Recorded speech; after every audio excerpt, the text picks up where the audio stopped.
Good morning. What is going on, everybody? Today's going to be a rough one because I'm out of coffee. I have not had a drop of coffee all morning, and it's going to be rough. Ninja Kid, what's up? Chris Hanley, I see you crying for more in the chat, and that's why I had to say it.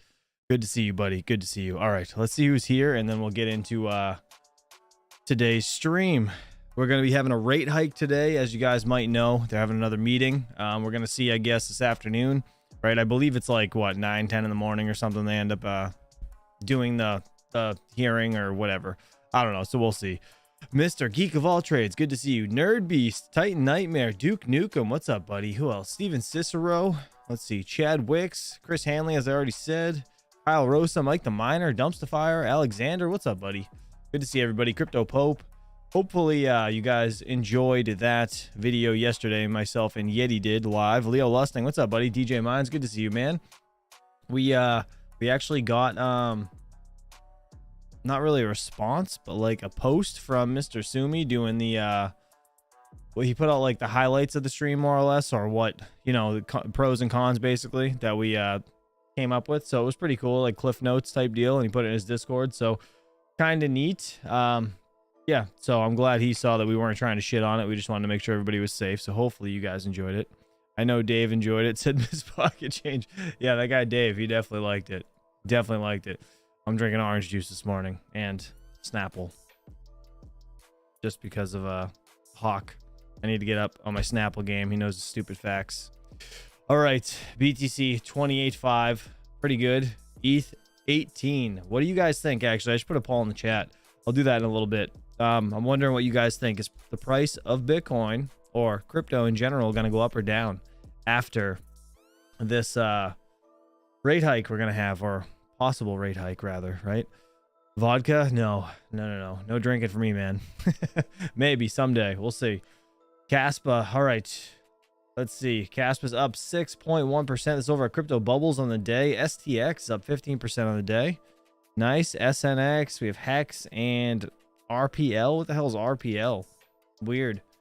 Let's check out the Fear and Greed Index quick. I don't want to blind you guys. 64 on the Fear and Greed Index. Not too bad. Getting pretty greedy, but overall still decent. Top 10 coins. We have Bitcoin, Ethereum, Tether, BNB, USD Coin, XRP, Cardano, Lido Staked Ether, Dogecoin, and Polygon. Nice. All right, let's get into let's do this first. Oh, sorry if I just blinded everybody. Let's talk about this first before we go on any further. So this is, remember this guy, this Balaji guy that actually put a $1 million bet on Bitcoin to hit $1 million before what? It was like within like a couple months, right? So it says Balaji pays out his crazy $1 million Bitcoin bet, 97% under the price target, which is, I mean, we kind of all expected this wasn't going to happen, but whatever. It says the former Coinbase executive, if I could read today, man, coffee is like, I should take a break from coffee because clearly if I can't function without it normally, this is a problem. All right. The former Coinbase executive settled the high profile wager 45 days ahead of time, but remains convinced that the fiat crisis is inevitable, which, I think we're all pretty much in that same boat, if I'm not mistaken. All right, it says a $1 million Bitcoin price bet has been closed out 97% under its target price, with backer Balaji, I don't know how to say his last name, Srinivasan or something. I don't know, not even gonna try. Choosing instead to donate a total of 1.5 million to 3 different entities as a settlement on May 2nd.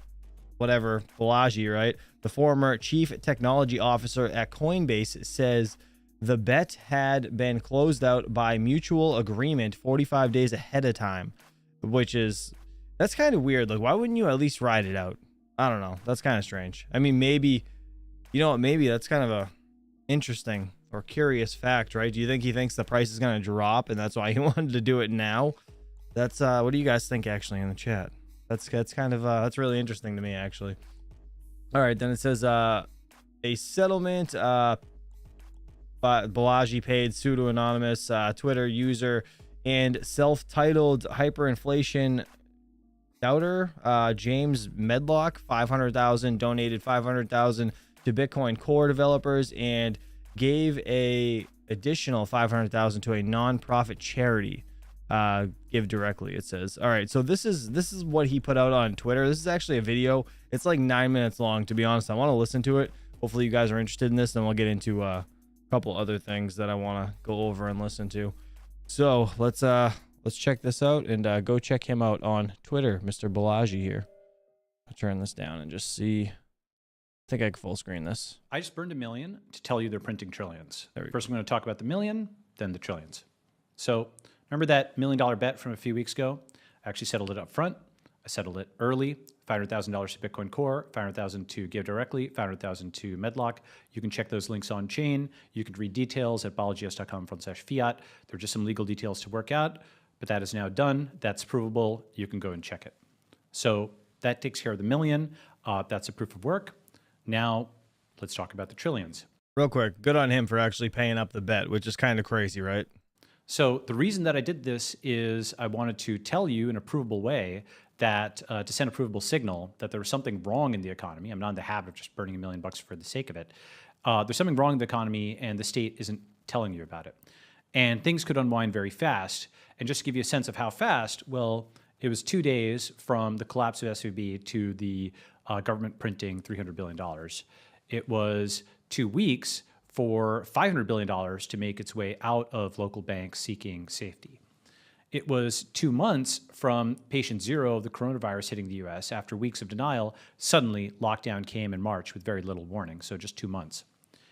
It was 2 quarters from when Ben Bernanke said it was going to be only a mild recession in 2008 to the global financial crisis being acknowledged as such in September 2008. And it was 2 years for the USSR to go from superpower to total collapse. And so in each of these cases, too slow was being too late. The thing is, right now in the economy, many things are breaking at once. Let's start with the debt ceiling. This is perhaps the most unambiguous, the one that everybody agrees on. You have markets estimating a record high probability of sovereign default for the US. You have former Treasury Secretary Larry Summers saying there's a 2 to 3% chance of this happening. You have journalists at the Washington Post saying, hey, just the fact that we managed to get through this in 2011 doesn't mean we're going to get through it today. And that's just the crisis that everybody acknowledges. There's also the banking crisis. So with the banking crisis, Rubini is saying, basically very similar to what I've been saying, which is that most US banks are technically near insolvency.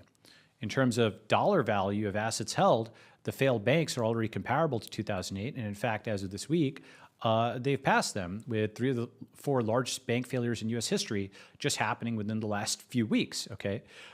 This is not like a small thing. You know, it's not isolated. It's not that the banking crisis is over. Stanford study found that there's $2.2 trillion in unrealized loss in many other banks that are similarly exposed. And so, you know, the issue is, though, if it's not just a debt ceiling crisis, not just a banking crisis, but wait, there's more. There's many more things that are breaking. So here's commercial real estate. Morgan Stanley thinks this could be worse than the financial crisis, okay? 40% downturns, what they're projecting.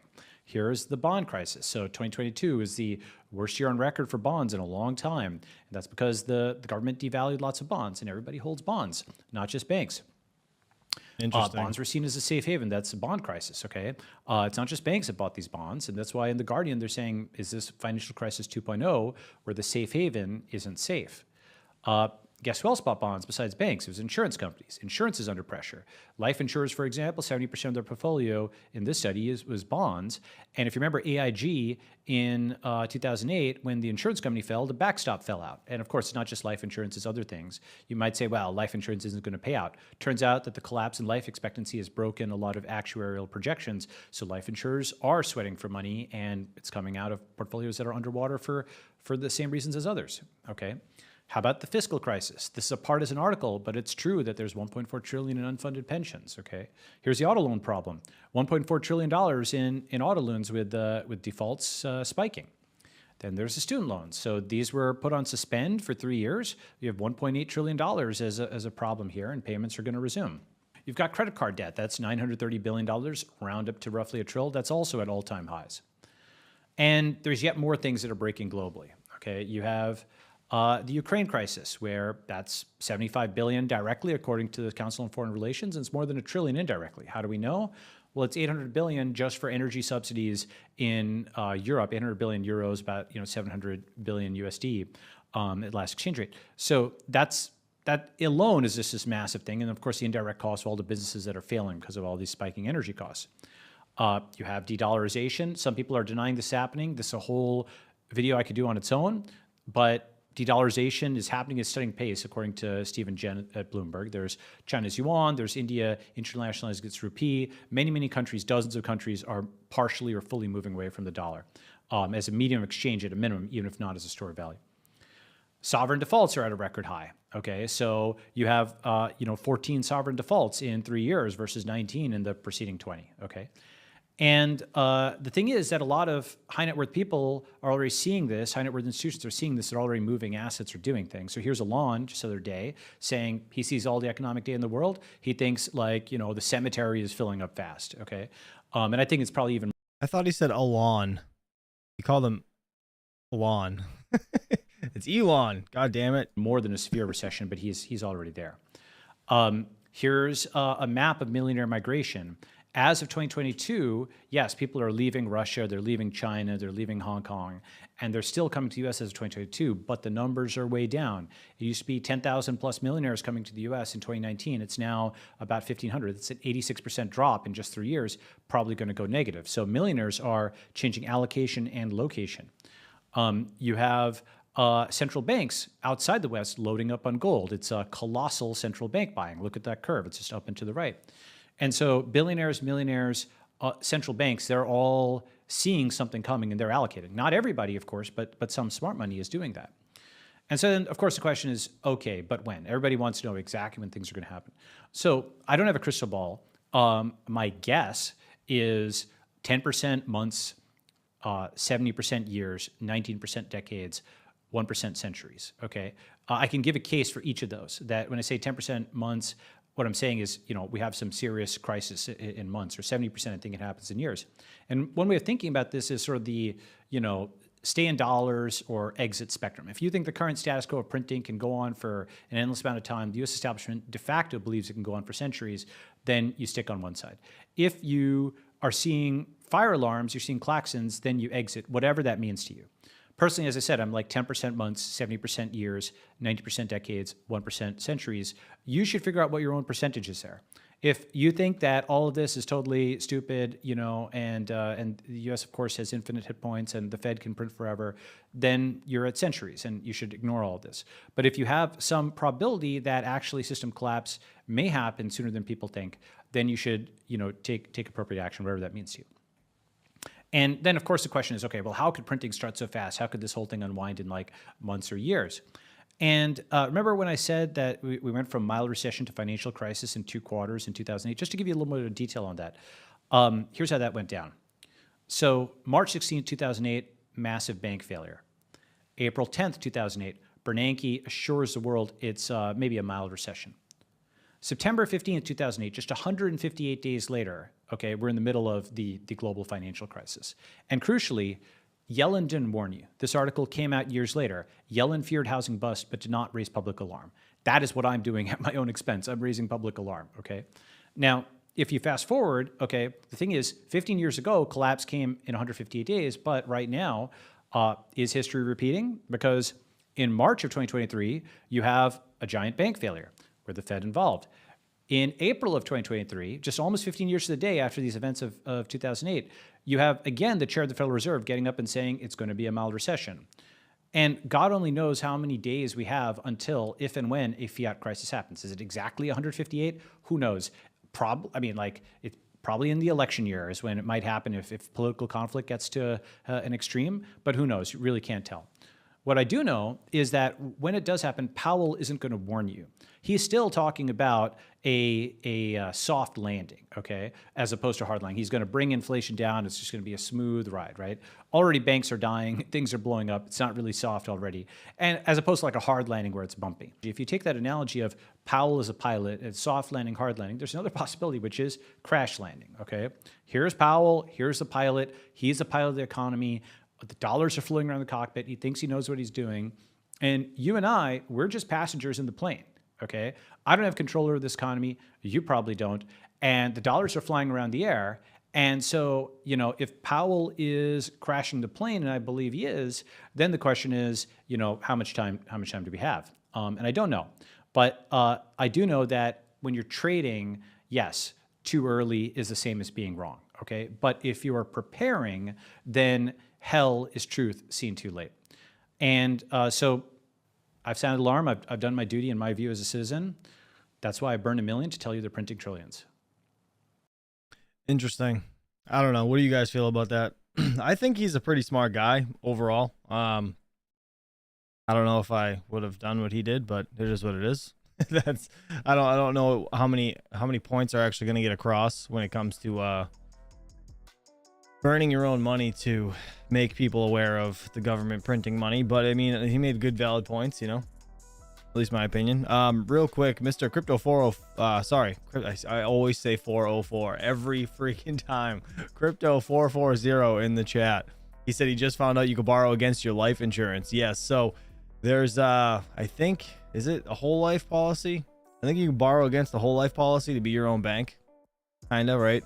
It's like a way to not financial advice, everybody, right? It's like a way to more or less, if you wanted to say you wanted to put down money on an investment property, you could borrow from your own life insurance to basically pay yourself back. Instead of paying the bank back with that interest, you pay yourself back, and if I'm not mistaken, with interest that will just accrue for you personally, which is kind of neat.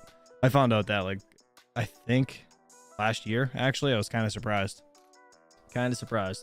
All right, let's see. So also we have what I want to do. What do you guys want to do? Coin Bureau, or we'll listen to Altcoin Daily next. Altcoin Daily is about the Fed meeting today. Actually, it was I guess it goes on what is it, 2 days to go on yesterday and today, but the main meeting's today where they actually announce it. Is that how it goes?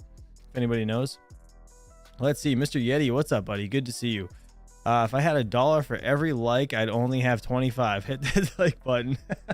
Appreciate you, Crypto 440. Appreciate you. And actually, I had somebody reach out to me and say that they would send me some screws for my RX 580 to send to you, because I can't find them. I didn't look yesterday, actually. I forgot. But I do have to look and find out where the hell I put them, because I misplaced them in a cup somewhere. No idea where it is. Can't hear the music. Sorry. I had it turned up down a little bit. All right. Anyways, dude, I'm exhausted today. No coffee's killing me. Absolutely killing me. All right. Let's see. Altcoin Daily. Yes. Let's listen to Altcoin Daily, and then we'll get into Coin Bureau's video. All right. If you guys have any questions, feel free to add me in the chat or leave it in the comments after the fact.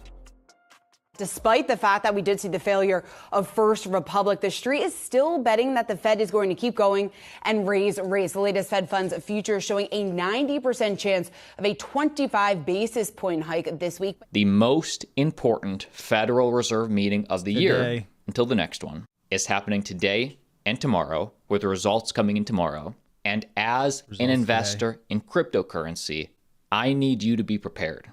Buckle up, folks. It's time for another FOMC meeting, and all eyes are on the Fed's interest rate decision coming out tomorrow. Here's what to expect from the presser and how it could impact the economy.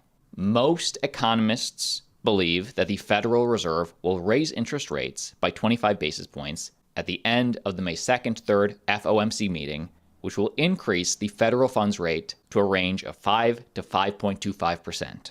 And what exactly does that mean? Well, this would bring us to the highest interest rate since 2006 and the 10th consecutive rate hike from these FOMC meetings. While some policymakers may abdicate for more rate hikes beyond May, many, including myself, think that a consensus will form around a wait-and-see approach. So the market is speculating that we'll get one more 25 basis point bump tomorrow. It will be followed by a pause, a hold, not a pivot, but a pause. Another bank failure here this year. Do you think it's going to have any impact on what the Fed does on Wednesday? No, I really don't. I think what the Fed's looking at, if you just go back to the minutes for the March meeting, you can kind of, dive in a little bit into the inner thinking of the voting members. Is they're looking for any kind of strains or stresses in the funding markets. And quite the opposite. Actually, the funding markets are beginning to show some signs of alleviation of the pressures that we saw in March. following Silicon Valley Bank and Signature Bank. So as long as I think the Fed sees the plumbing, for lack of a better way of putting it, is in order, that they'll give us that one more quarter-point rate hike. And let's be watching tomorrow. I'll be watching. I'll make a video. I'll let you know what happens. But let's be listening tomorrow for the language Jerome Powell uses. I expect Fed Chair Jerome Powell, J. Powell, to emphasize 3 crucial points during the news conference. Number 1, inflation remains too high for comfort, as seen by the latest CPI and salary data, necessitating the Fed's continuation of a restrictive monetary policy stance. So inflation is still too high, so expect a bearish rhetoric on that front. What do you guys think? Are we going to get a rate hike today? Put it in the chat. 1, if you think we're going to get a 25 basis point rate hike, or I guess 2, if it's not going to change. Let's do that. After all, we're not seeing any noticeable big change in inflation despite the ultra aggressive and consistent rate hikes. Number 2, crucial point that Jay Powell will probably emphasize, that the U.S. economy and labor market are slowing to below trend growth rates, as seen by poor consumer spending momentum, reduced hiring, and increased layoffs, which is exactly what the Fed wants to see in order to help curb inflation. So each passing month, the labor market, i.e. the U.S. economy, is slowing more and more. And that may sound bearish, but actually to Jay Powell, that's bullish. That would be a reason that he can be more dovish. Real quick, so we have a bunch of 1s in the chat, a few 2s. Road puts, you don't count. All right, you're over there. You're across the pond, man. That's why you're putting 2, you know it. I'm just kidding. Dan R has a 2 as well. DJ Mine says he'll go against the grain with a 2. Interesting. So yeah, I wonder. I mean, I'm assuming we're going to go up 25 basis points, but I guess we'll have to see. He's trying to come as close as he can to breaking the economy without actually breaking it, time will tell, and get those unemployment numbers up to curb inflation. He likes that. And number 3, crucial point Jay Powell will probably bring up, I expect quantitative tightening to continue, no relaxation for the time being. So although we saw a version of quantitative easing start back up again when Silicon Valley Signature Bank failed, the speculation is Jay Powell will not continue that, even though we just saw First Republic Bank, major bank in America, collapse essentially. They just got bought out by JP Morgan. The expectation is quantitative tightening will continue. In summation, the economy today is showing signs of poor health, with persistent high pricing for goods and services, high interest rates, and now tightening credit restrictions combined with recent bank failures again.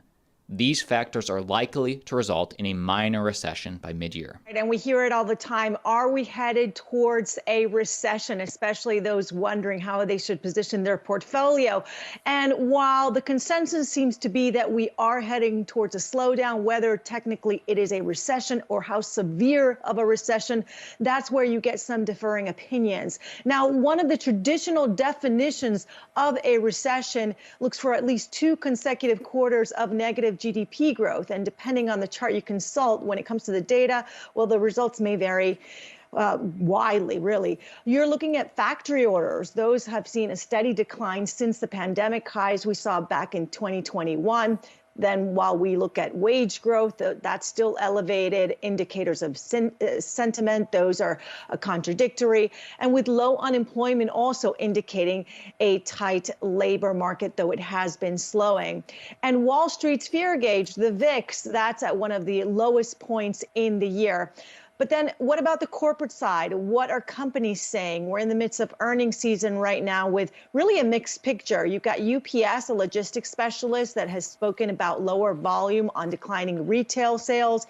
Intel still on the decline, showing weakness in chip demand. But then you've got some bright spots. You had Uber reporting, citing strong demand for rides and food delivery. And big banks, even despite those headlines that we've been hearing of layoffs at Morgan Stanley and other places, they're still saying that they are prepared to weather a possible recession. Now, here's what Citigroup CEO Jane Fraser said during an interview with Yahoo Finance at the Milken Conference. Take a listen. We do think we are probably heading into a recession at the back end of this year. There is likely to be credit tightening. There's some stresses ahead, commercial real estate and the like, but this should be manageable. So really, the severity of the recession, that is where you do get some differing opinions. Now, even Federal Reserve economists, they predict a mild recession is likely sometime later this year. Now, what's happening in crypto today is even bigger. But I do just want to say before that what the market hates more than a hawkish increase, I would say, is uncertainty. Meaning, in my opinion, a 25 basis point rate hike from today is already priced in. The market's expecting that. If they go more than 25 basis points, which I don't see happening because of we literally just had another huge bank failure, that would be ultra bearish to me. The market, I think, would react as such bearish. Now, if we just pause. You guys think it's already priced in? You guys think that in the chat as well? I think so also. Yeah, I don't know. If it goes more, that would be really interesting to see what happens in the market. That's by no means a pivot, but based on what the market's expecting, that would be super bullish in markets. And major announcement, Coinbase International Exchange has just launched amid SEC crypto crackdown in the US. So this is a global derivatives platform, so not for retail. It's actually specifically for institutional investors wanting to trade derivatives. And the CIE, Coinbase International Exchange, CIE, will start trading by listing Bitcoin and Ethereum perpetual futures later this week. And by the way, for all investors in the United States, we're not invited. Thanks, SEC. Coinbase stressed that direct access trading on CIE is available to institutional clients via APIs in eligible non-US jurisdictions. These products are not available to retail customers at this time, Coinbase stated. And speaking of compliance, LOL, let's talk about Pepe. Pepe token soars to an over $500 million market cap as meme coin fever grips crypto traders. And a big reason that we're watching this pump continue. Are you guys into this? Does anybody own Pepe? Let me know if you guys do in the chat. I'm interested to know. But this is, oh my God, you can lose so much money here. You guys got to be careful, please, with these friggin' shitty meme coins. Actually, is because Pepe derivatives will be listed on BitMEX with up to 50 times leverage. That's incredibly dangerous. That's stupid. And I'm not invested in Pepe, but it's interesting because we can check on the blockchain and see the actual amount of people that are. And according to Ethereum Block Explorer Etherscan, Pepe has around 75,000 holders with several wallets, excluding centralized exchanges, holding in excess of $5 million worth of the tokens. And keep in mind, there's a huge difference between what, for example, CoinMarketCap says something is worth and what you can actually sell it for. Just because this is listed as a $500 million market cap doesn't mean the liquidity is there. For example, while hype around the meme token continues to build, some early investors have been cashing out. One trader sold $2 million worth of the token, but they ended up losing about $350,000 as they were hit with 25% slippage due to minimal liquidity. So incredibly risky. Please be careful. And that is the video. My name's Austin. Like always. Appreciate Austin and Altcoin Daily for the video. They're amazing. All right, let's see what you guys are saying in the chat. Pepe, the latest rug pull. Yeah, pretty much. That's what I think as well. It's going to be, I don't know. I mean, Shiba is going after Doge, right? Pepe just kind of came out of, I don't know. I mean, not nowhere. It's been everywhere for a while. It's been like the meme around crypto space for a good while. So I don't know. Seeing a new crypto just in general is, it's strange to see all these meme coins. And I guess, you know what? There's actually an article, this right here, I wanted to show you guys. All right, so I'm gonna blind you all right now. Here we go. So Bitcoin BRC20 token standard becomes a new destination for meme tokens. It says the BRC20 token market cap has seen a 600% rise in the past week, with its transaction volume overtaking standard BTC transactions on the network, which is crazy. I'm not going to read through this entire thing, but Pepe is on that. And there's a whole list of coins right here, as you can see. Let's I can zoom in. Look at that. 40, whatever that is. Pepe, meme, Shib, Wizard. Yeah, there's just a bunch here, right? So anyways, I don't know. Strange. What do you guys think about this BRC20? Strange. All right. Let's listen to Mr. Who is this? Guy from Coin Bureau. Forgot his name. He is going to talk about the First Republic collapse. Is the banking crisis getting worse? I want to see this. I haven't had a chance to actually watch the whole thing. So if you guys have any questions, feel free to ask. And Heinz Crypto, good morning. Good to see you, buddy. Power Minds, have a good day at school, buddy. If I don't see you or if you don't talk anymore. Sustainable Crypto, $100 on any coin is not a bad gamble. Yeah, it's, to be honest. So if you can afford to throw $100 at something, yeah, cool, whatever, but don't throw your life savings at it. That's pretty much what I'm getting at. Just invest at your own risk. That's really it. All right, let's see what they got to say here. Mr. Guy from Coin Bureau. Is the banking crisis back? Last week, First Republic Bank revealed that it had lost over 40% of its deposits in Q1, sending its stock tumbling and likely causing more deposit flight. Over the weekend, First Republic Bank was seized by US regulators and sold to JP Morgan, making it the third US bank to go down in less than 2 months. The trillions of dollars of unrealized losses and slow trickle of deposits into high-yield assets has led to speculation that it's only a matter of time before more banks go under. That's why today I'm going to explain why so many banks are failing, examine why First Republic went bankrupt, reveal whether the banking crisis really has returned, and tell you what it could all mean. Let's start with a quick recap of the banking crisis. If you watched our video about Silicon Valley Bank, or SVB, you'll recall that it was seized by regulators on Friday, the 10th of March. This happened because the bank saw $42 billion of withdrawals the day before, and regulators knew it couldn't honor any more.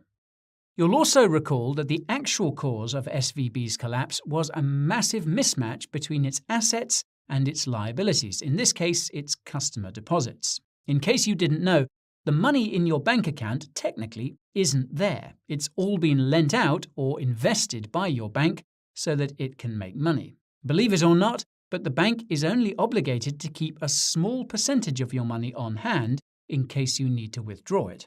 This is called fractional reserve banking, and it works so long as everyone doesn't rush to withdraw their money at the same time. Obviously, this involves a lot of trust. If you think about it, the only reason why people rush to withdraw their money from a bank is because they don't trust that the bank can honor withdrawals for whatever reason. As such, you could argue that the banking crisis we're seeing is not so much a crisis related to economics, but a crisis related to trust. Even so, economics does play an important role, and this is certainly the case with the current banking crisis. As I mentioned in the introduction, US banks have roughly $1.7 trillion of unrealized losses on their balance sheets. Logically, this has led to concerns about their ability to meet withdrawals. The reason why banks have such large unrealized losses is because the Fed has been raising interest rates. Banks are required to invest customer deposits in safe assets such as US government debt, aka US bonds. Ironically, US bonds saw their worst year in centuries in 2022 due to the Fed's rate hikes. Again, this is fine so long as not everyone rushes to withdraw their money at the same time. That's because everyone rushing to withdraw means that banks are forced to sell their assets to honor those withdrawals. This would turn unrealized losses into realized losses and potentially bankrupt the bank. If you watched our video about the US banks that are at risk of going under, you'll recall that unrealized losses are only half of the risk equation. The other half is how many uninsured deposits a bank has. In other words, how many of their customers have account balances larger than the insured limit of $250,000. Real quick, my wife's obsessed with this guy's accent, so I want to show this. Let me see if I can get this. You know the great. Hold on, right here. This is it. This is what I want to show you. This is about the accent, right? The Australian accent. This is it. The thing about an Australian accent is that you always sound happy because always, like, it doesn't matter what it is, but it always goes up and it's like really exciting, you know? It's just got that thing. Like, even if an Australian gave you bad news, it always sounds good. It's like, hey, mate, your mum's dead. You know the great thing about an This guy was a riot. Sorry, I saw that the other day and I died laughing. But yes, it's true. They always sound very nice and happy. Case in point, SVB had the largest number of uninsured deposits as a percentage of its total deposits, besides the megabanks. Signature Bank was in second place and was also seized by regulators on the weekend of the 10th of March. And that guy was pretending to have a Brazilian, Australian accent, rather. He talks totally fine, normal. Can you guess which bank was in third place? That's right, First Republic. For those unfamiliar, First Republic is, or rather was, a regional bank based in San Francisco, California. Like SVB, First Republic catered to high net worth clients across the United States. Most of this catering came in the form of mortgage loans, which made up almost 80% of its more than $200 billion in assets in 2022. Not surprisingly, fears over First Republic began immediately after SVB went down. This is simply because investors could see that First Republic had a similar risk profile to its peers. In its Q1's earnings report, the bank specified that customers started withdrawing their cash on that same Friday, the 10th of March. On Sunday, the 12th of March, First Republic announced that the Fed, the Federal Home Loan Bank, and JP Morgan had collectively pledged to provide it with $70 billion of liquidity to keep it afloat. The announcement also noted that the bank had access to the Fed's new BTFP facility. For context, the Bank Term Funding Program, or BTFP, was set up by the Fed that same Sunday, the 12th of March. The BTFP makes it possible for US banks to borrow against their assets as if there were no unrealized losses. This is because assets like US bonds mature at their full value. Topic for another time. Now, although First Republic's announcement quelled fears that the bank would go down, it didn't take long for everyone to realize that the bank couldn't tap the Fed's BTFP facility to the same extent as the other banks. This is because most of its assets were regular mortgages, which couldn't be used as collateral. It appears that withdrawals continued until Thursday, the 16th of March, when Wall Street's biggest banks deposited $30 billion into First Republic. The bank's Q1 earnings specified that, quote, at that time, daily deposit outflows had slowed considerably, suggesting that this managed to stop the deposit flight. While First Republic's Q1 earnings claimed that everything was fine after that, the headlines suggested otherwise. On the 26th of March, Bloomberg reported that the Fed was working with regulators to expand the BTFP facility so that banks, namely First Republic, could use other kinds of assets as collateral for loans. This would have been an unprecedented move because it would have been definitive proof that regulators were bending the rules to protect the assets of the rich and powerful. Fortunately, or unfortunately, the BTFP was never expanded, but the fact that it was even discussed is bad enough. In any case, on Monday, the 24th of April, First Republic published its Q1 earnings report. This revealed that its total deposits had fallen by 41% to $104 billion, a figure that included the $30 billion liquidity injection. This came as a shock to investors, who were expecting the bank's total deposits to be closer to $145 billion. For reference, investors don't mind bad news so long as it's roughly within expectations. This is why the huge discrepancy between expected and actual deposits caused First Republic's stock to implode. This, in turn, resurrected the speculation that the bank would soon face the same fate as SVB and Signature. First Republic wasn't going down without a fight, however. On Tuesday, the 25th of April, Bloomberg reported that the bank was considering selling $50 to $100 billion of its assets, which you'll recall are primarily mortgages. The unnamed source also said that the bank was planning on raising additional capital. On Wednesday, the 26th of April, CNBC reported that First Republic was essentially threatening big banks to bail it out, or else.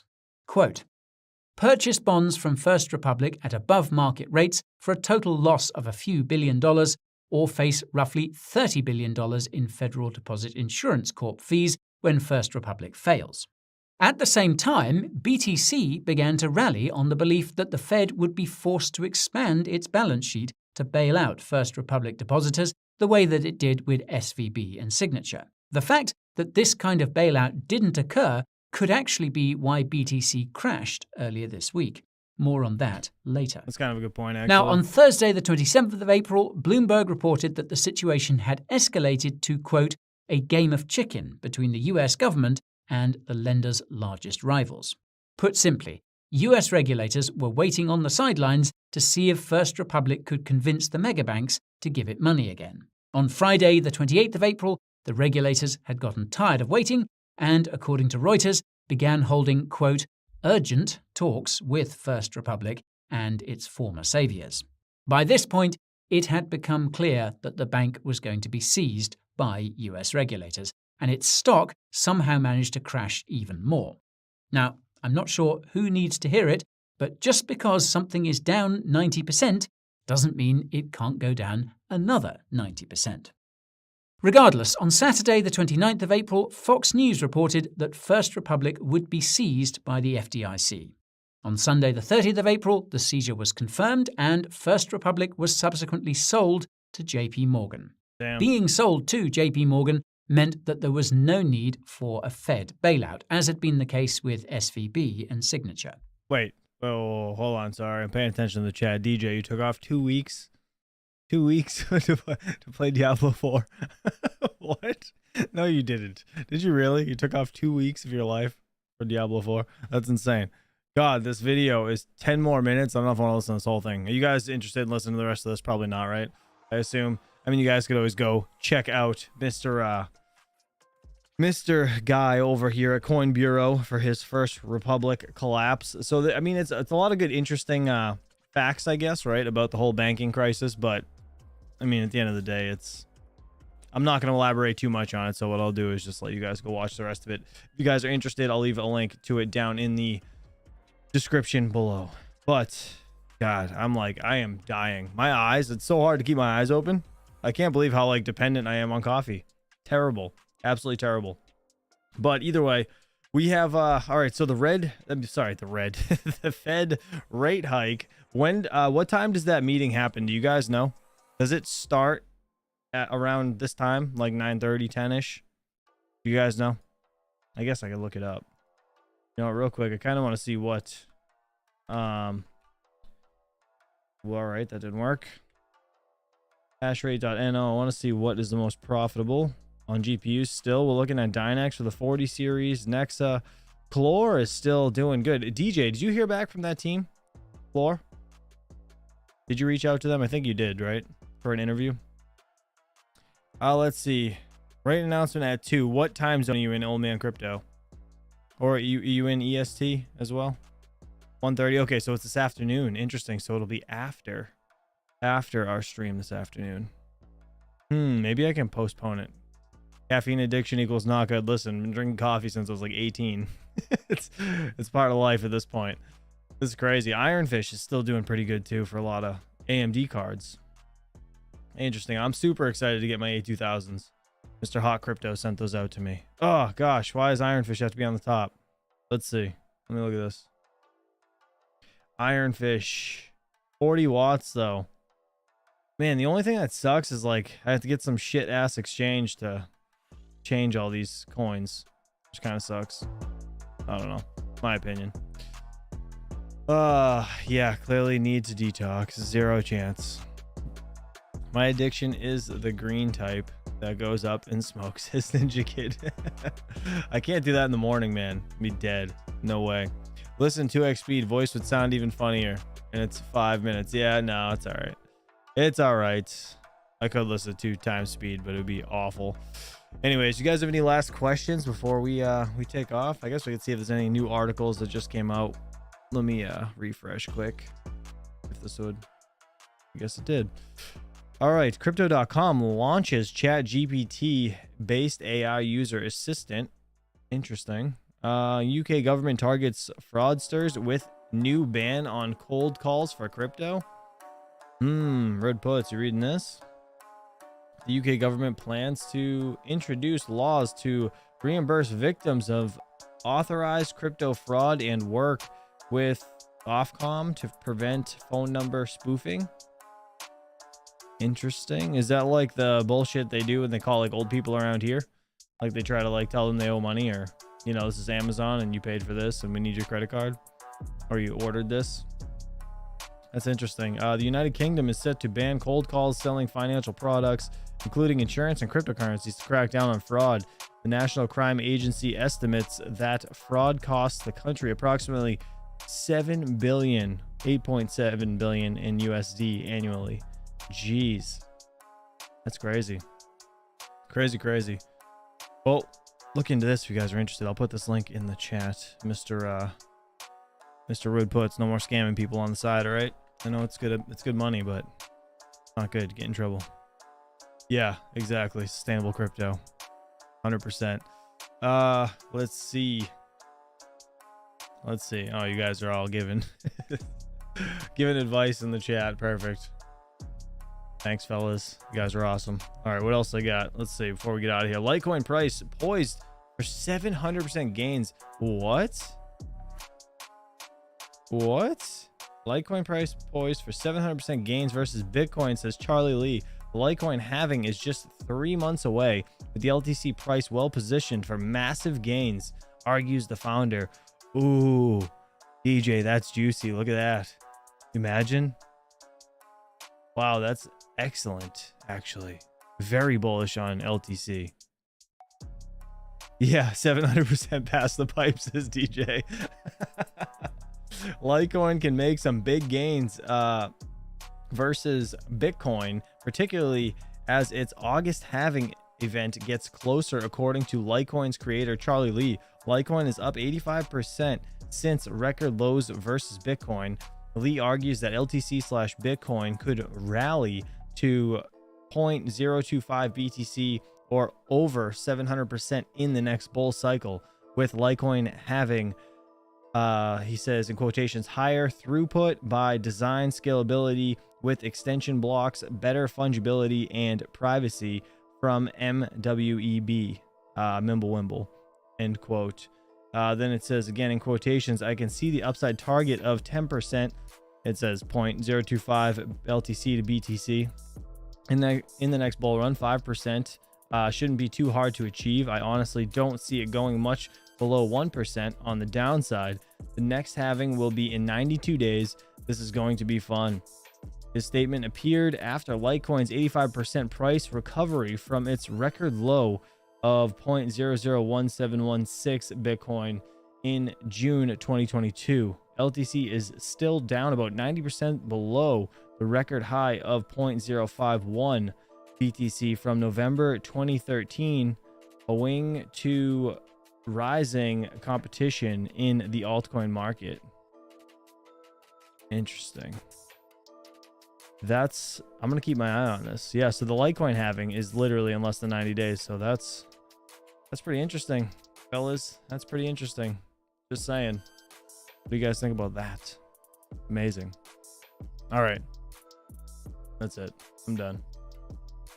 Hopefully you guys have any other questions. If you do, throw them in the chat quick just before we get out of here. You guys are awesome. Either way, I'll be back again at 2 p.m. this afternoon. Let's see.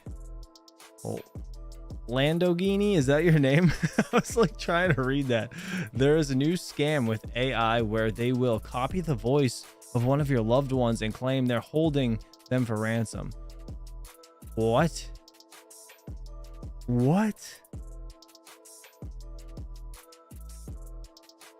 That's crazy. What would you do? What would you do if you received a call like that? Think about it. I guess it's not really new yet. It's kind of like a deep fake, but man, I mean, a deep fake would be visually and sound like you. But that's crazy. Wow. Interesting. I'd say F them. DJ, geez.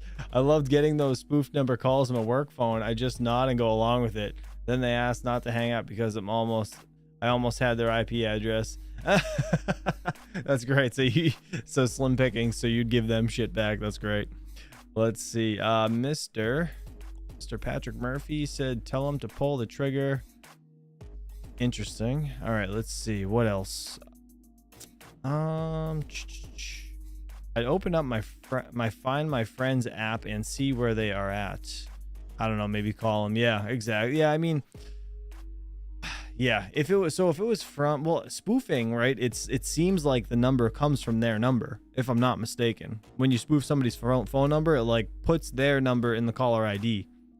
So you would assume it was that person calling you. You know what I mean? So I don't know. Can you imagine a deep fake of DJ Mines? That would be hilarious. You know what you should do, DJ, by the way?